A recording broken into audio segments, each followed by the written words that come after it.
Good day. In this short video, I'll be sharing 3 reasons as to why I highly recommend the book Ferdinand E. Marcos, Malacanang Tumakiki by Colonel Arturo Aroiza. And just the same with my first video reviewing the book, I will start first in Tagalog and provide an English version for English-speaking viewers as well. And to get a copy of the book, you may send an email to bgenaruiza@gmail.com. That is bgenaruiza@gmail.com. So yeah, let's get started. Magandang araw sa inyong lahat. Gusto kong ibahagi ang isang bagay na matagal ko nang iniisip. Mahalaga na mas maraming Pilipino ang makaalam ng buong kwento ng ating kasaysayan. Hindi lang ang kwento ng mga nanalo. Kaya naman, nire-recommenda ko ang librong Ferdinand E. Marcos, Malacanang Tumakiki ni Colonel Arturo Aroiza. Isa itong mahalagang libro na nagbibigay liwanag sa isang panig na madalas hindi naririnig. Narito ang 3 dahilan kung bakit kailangan mo itong basahin kahit ikaw ay maaaring isang pro o anti-Marcos. Ang unang dahilan ay makakakuha ka ng mas balanseng pananaw. Ang kwento ng kasaysayan natin, lalo na ang tungkol sa panahon ni Pangulong Marcos at EDSA Revolution, ay madalas nagmumula lamang sa isang panig, ang panig ng mga nanalo noong panahon na iyon. Pero ang librong ito, ipinapakita ang perspektibo sa panig ng mga Marcos at ng Malacanang.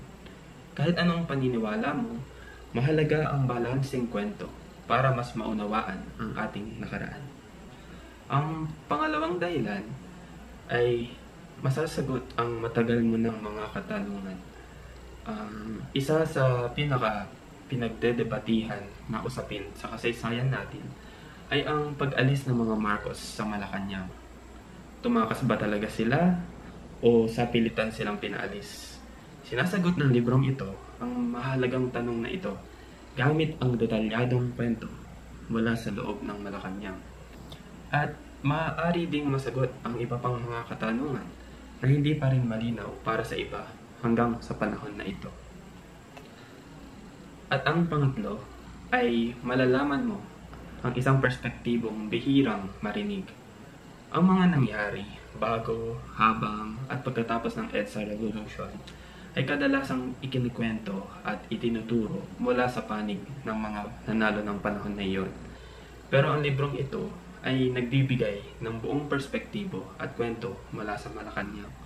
Isang panig na madalas hindi nabibigyang halaga o kaya'y binabatikos ng marami.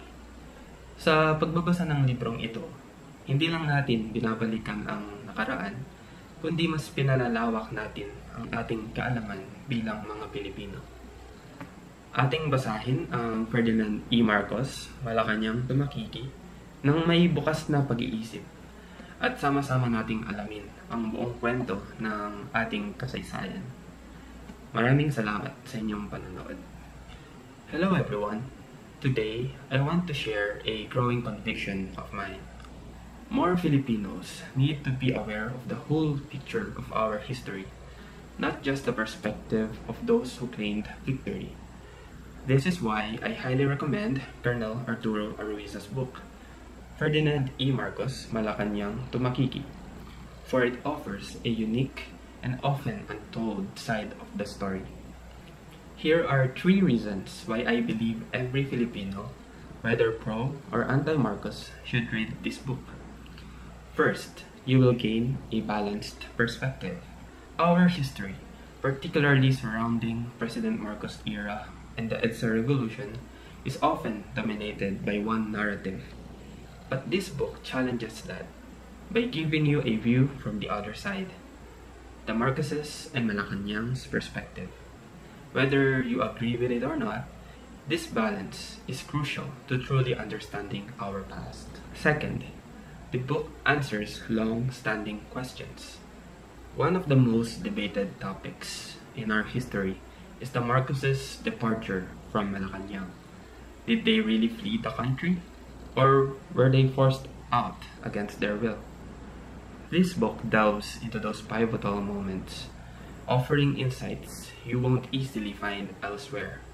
A lot of questions from that time, which are still being asked and debated on in our present time, will be answered through this book. And lastly, you'll be able to understand a rarely discussed perspective.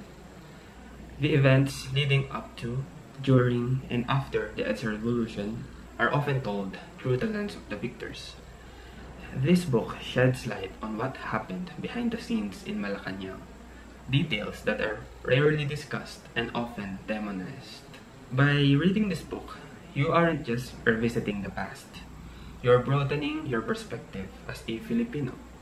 Let's make room for more informed and balanced conversations about our history, as understanding our history is crucial for our unification as a Filipino people. Again, you may get a copy of Ferdinand E. Marcos Malacanang Tumakiki via bjenaruiza@gmail.com. Let's start uncovering the whole picture of our history together. Again, thank you for watching.